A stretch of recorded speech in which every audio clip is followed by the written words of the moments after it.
Welcome back, and it's time to take you through our person of interest.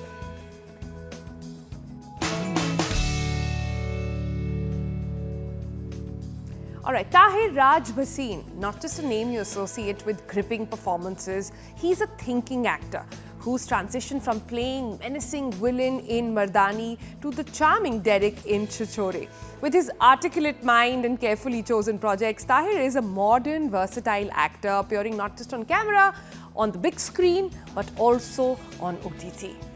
Today we're going to dive into the mind of this performer, explore his journey, his process and the lessons he's learned along the way. Let's hear it straight from him as he joins us here on the show. Tahir, thank you for joining us early in the morning for the Breakfast Club. You've played diverse roles, right from the antagonist in Mardani to the endearing character you played in Chhichhore. How do you approach such varied characters and almost find authenticity in each portrayal that you do? It's been an incredible few years. I feel like it's just a very interesting time to be an actor because it's a time when you can be doing both film as well as the OTT at the moment. And I had a very unconventional debut as the antagonist, or as the character got labeled as an anti-hero in Mardani. And for those unfamiliar, like an anti-hero is someone who is presented, looks, walks and talks like a hero, but there's something in the writing and in the plot that gives him just a little bit of edge that makes the audience feel like he's in the gray. And then from an unconventional debut like that, the objective always was to try and do as diverse parts, because in this industry, if you tend to get too repetitive, then it gets very easy to be slot in one kind of part. And then after Mardani came a fascinating film called Manto with Nawazuddin Siddiqui that was directed by Nandita Das. And soon after that was a film called Chhichhore, which has really been loved by the audience. And it's one of those rare examples in an actor's career where you get like critical acclaim and box office success at the same time. And there was, of course, like the iconic film 83, where I got to play the role of Sunil Gavaskar. Yeah. And so just in these few projects that I've named, you can see that there's always been like a conscious effort of not to stick to one genre, not to stick to one type. Wow, that sounds really fascinating, but it must be hard to portray. If I could ask you, which of the characters has been closest to your personal style, or if you could trade places with any one of your villains, which one would that be? It would have to be Derek from Chhichhore, just because I feel like there was something very beautiful in the moral of that film, where it was like, it doesn't matter what the end result is, it's the journey that counts. And I feel like towards the end of that film, the character understood that. So I would be interested in seeing how he goes on to live the rest of his life. And most recently, just because of the kind of love that the show has got, Vikrant in Ye Kali Kali Aankhein, just because I feel like he needs a little someone who drills a little sense into him in life. So if I was to exchange places, I would do things a little differently and would have the freedom to do it my way rather than what's on the script. I love how thought out that answer was. How do you see the future of storytelling, tell us, and how do you approach when you're choosing projects that are for OTT platforms in particular? Yeah, that's an interesting question, and I feel an interesting time in both cinema and OTT at the moment as far as the makers are concerned. I can't comment on any one particular platform, but generally, because I am an integral part of the industry, I can tell you what's been an overall trend. And things changed a lot in terms of audience behavior because of the way the economy's been post-COVID. And so we saw like this sudden boom of everyone, whether it was films or OTT, making a lot of films, a lot of series, and the market, I hate to call it market, but for the lack of a better word, like the entertainment space was flooded with series, and the audience was spoiled for choice. And anytime, it's simple economics, if supply exceeds what demand is, there's bound to be, the scales are going to be a little skewed and tipped. And that's the sort of phase where we're in. And it's like what economists call a sort of K-shaped progression, where you see on one side, you see like a lot of growth, and on the other side, you see a decline. The interesting thing from the artistic point of view is I feel like whenever there is upheaval, in trying to be like not overly dramatic, but Huh. change brings out different forms of storytelling, and that's when the most experiments happen. Tahir, that's a great synopsis and a great understanding of what's happening with the industry at the moment.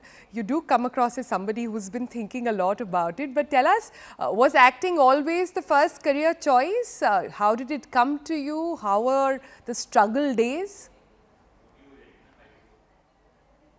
Sure. I grew up in an Air Force family. My dad was with the Indian Air Force. He was a fighter pilot. And what that means is that you grow up in different states, in different cities in India, because every defense family gets posted from one place to another. And so my childhood was actually all over from Gwalior in Madhya Pradesh to Allahabad in UP, now Prayagraj,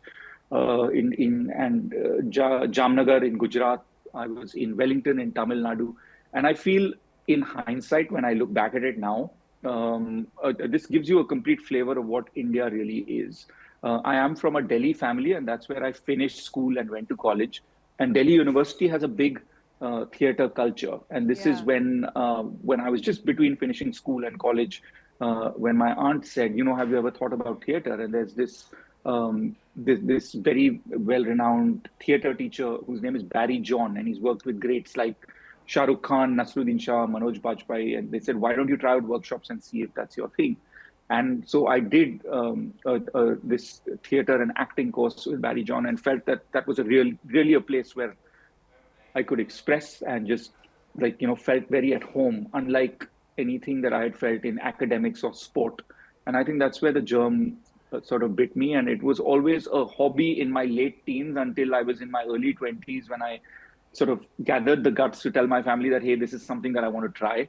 And I was told that I need to then go and study it. And so I did my master's in film and media. And after that, I moved to Bombay and then started what at the time felt like a really long, agonizing process of auditions Right. and meetings.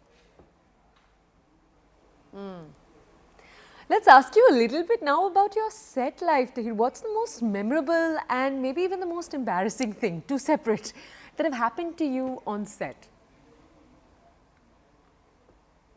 Not on set, but I think every time there was a rejection from an audition, I wouldn't call it embarrassing, but it was always it was a big learning when you go through that. Is because especially when you're very young and you're very new, you don't understand why. You're like, really, thought that was the best thing I ever did.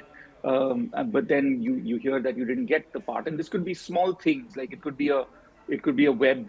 They didn't have series in those days, but it could be an advertisement that was going to go on YouTube, or it could be a brand advertisement on TV. But I think it's when you take every no as feedback, and and it snowballs, and then gradually the no's start turning into yeses, and I see the benefit of them now. My biggest high point I would say is when Mardani releases, because you do your debut film and you do it with give it everything you've got, and by this time in Bombay you learn that never, I mean, give it your best, but never have too many expectations out of one thing, because you don't know which way it's going to go. It's there are too many variables. And then when it came out, and there was just like, you just go from the person auditioning to, hey, that's Tahir from Mardani. And that for any artist to be recognized Yeah. is a big first step into the door. Yeah, first step with Yash Raj Films with Rani Mukherjee. So I'm sure it was quite a, feather up your sleeve. But, how do you, Tahir, then face rejections? I'm sure even after Mardani, there must have been so many projects that did not take off. And in those moments, what do you do to pick yourself up? I think a certain number of years in Mumbai, in the city, give you a thicker skin than when you come in initially. You realize that it's a huge privilege to be doing something that you want to be doing. Very few people get an opportunity to do that, That's true. and you get out of it by being very connected to who you are. And this is something that took me a little bit of time, where not fusing your identity so much with what it is that you do, where every up and down feels so deeply you, and this is very hard as an artist because we are what we do. But and the way to balance that out is to have real friends, have real relationships, have real experiences, and that's what I try and do. I'm not saying that I'm an expert at it. If anyone has figured out, kindly connect with me as soon as you can. It'll be a big help.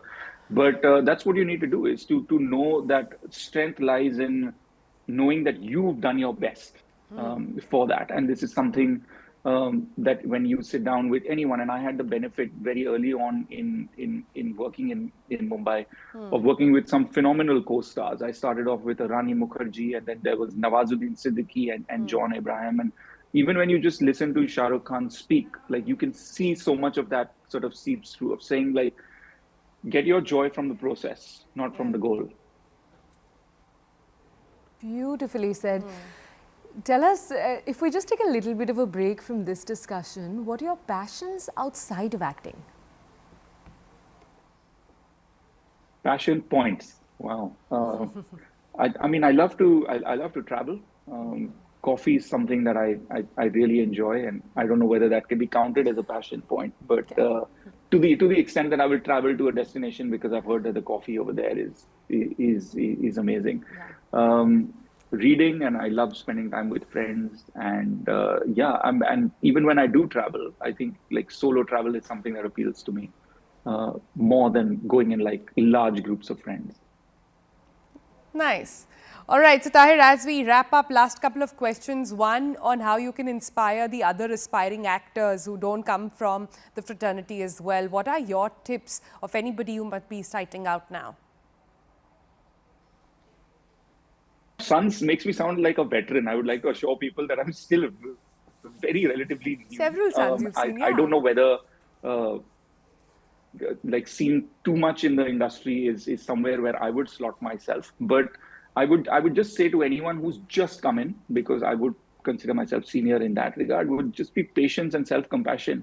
I feel are two important things. Like we live in such an instant generation where it's about what's happening next. Even most recently, when I just released season 2 of Ye Kali Kali Aankhein, and it was the day of the release, and you're really anxious about how is the audience going to respond, and you go to Instagram and you already have comments saying when is season 3, and it takes like an entire year for like a team to develop it, write it, then you get a green light from a platform. So what I'm trying to drive home is that in this time of like immediate results and immediate gratification, uh, I think every line of work in the artistic and creative field has a little bit of delayed gratification, has a little bit of investing more in the process, and that would be my advice. I love that. What's the best piece of advice that you've ever received personally, professionally, in any context? The best piece of advice I received was from another senior actress in the industry who prefers not to be named. But she just said, and this was very early on, because this I wanted to do anything in order to get onto a set, and this meant like I was okay to intern or to be an assistant, and she said if you want to act, you have to be unabashedly open about it, and you've got to pursue it with everything that you've got. And that's the best advice that I got, is that don't hold back from at least telling yourself what it is that you want.